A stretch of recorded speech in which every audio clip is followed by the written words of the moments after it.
a minister. But there are guys out here who are in marriage and allow me to go into the finances with you. And they're struggling with finances, maybe because they don't have as much as their wives, or they just don't have as much as they desire. What would be your word to those young men in marriage, mostly in marriage actually?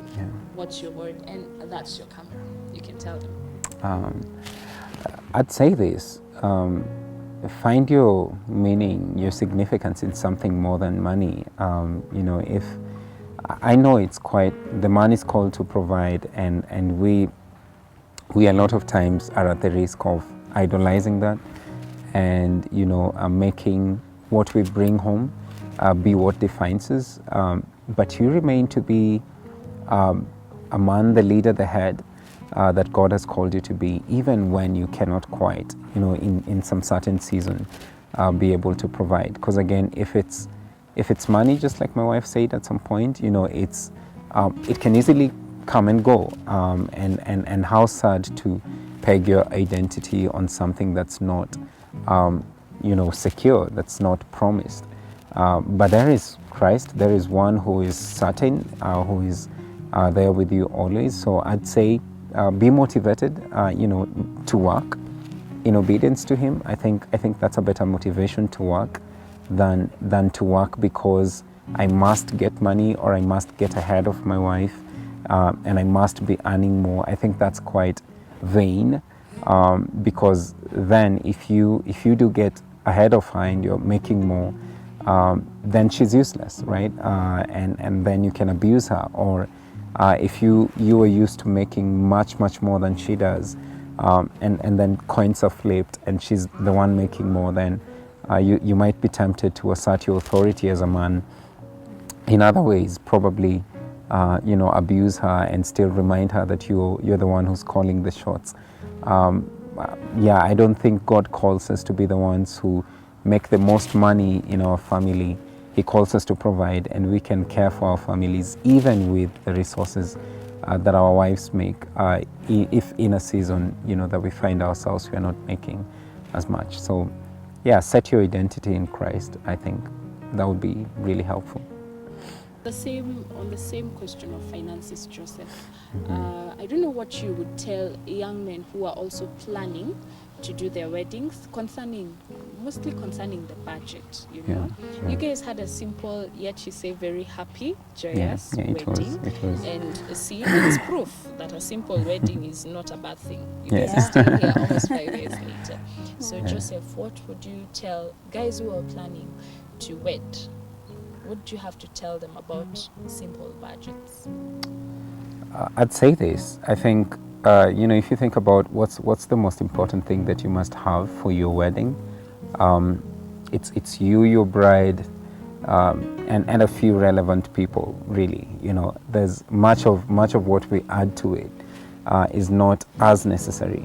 I talked about we had just spent only 6,000 shillings to get our rings. There are guys who spend even cheaper, and I think it's not necessarily a money issue. It's an acknowledging of, hey, what's significant is not necessarily expensive, and you can get it without having to break the bank. And ultimately, pegging, wanting so much to do a lavish wedding probably betrays that you have a different motivation than to honor Christ, and maybe you want to make a name, right? And you want to do it better than someone else before you did.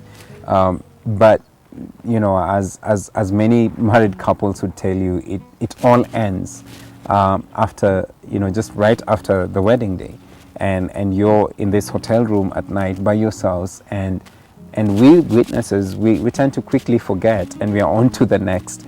We're on to the next wedding that's coming up, and it would never be mentioned, really. We would never concern ourselves much with how lavish and glamorous a wedding you had, especially if you're struggling in your marriage. So I think you want to put your attention and focus where you should, and that's on the marriage. I think you want to prepare yourself more for the marriage. You had rather said, I'm holding off from wedding because I think I'm not yet financially ready for marriage than to say I'm not yet financially ready to fund a wedding. And even with regard to marriage, I got in, I know many who get in making really peanuts, like it's so little.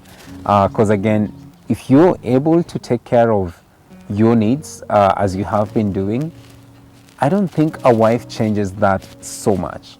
Plus, there's just, you want to be diligent, you want to be faithful and trust. Marriage is a step of faith, and God has been gracious to bless as many as have gotten in, even though they weren't making so much.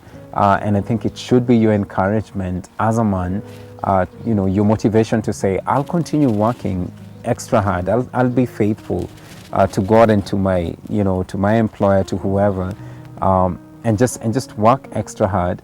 Not so much because I think money is what establishes our marriage, but because it honors God that I work and be faithful. And yeah, he's faithful to grow you guys. I think you can make so much, and yet there are families that struggle even though they make a lot of money because of just how they have terrible spending habits. But there are people who are thriving and doing really well financially, even though what they make is really, really little in comparison. So again, when you're thinking about money being the reason that you stay away from marriage, I think you want to be honest and ask yourself, is it just a fear, or am I really, really honestly having so little that I cannot take care of a wife?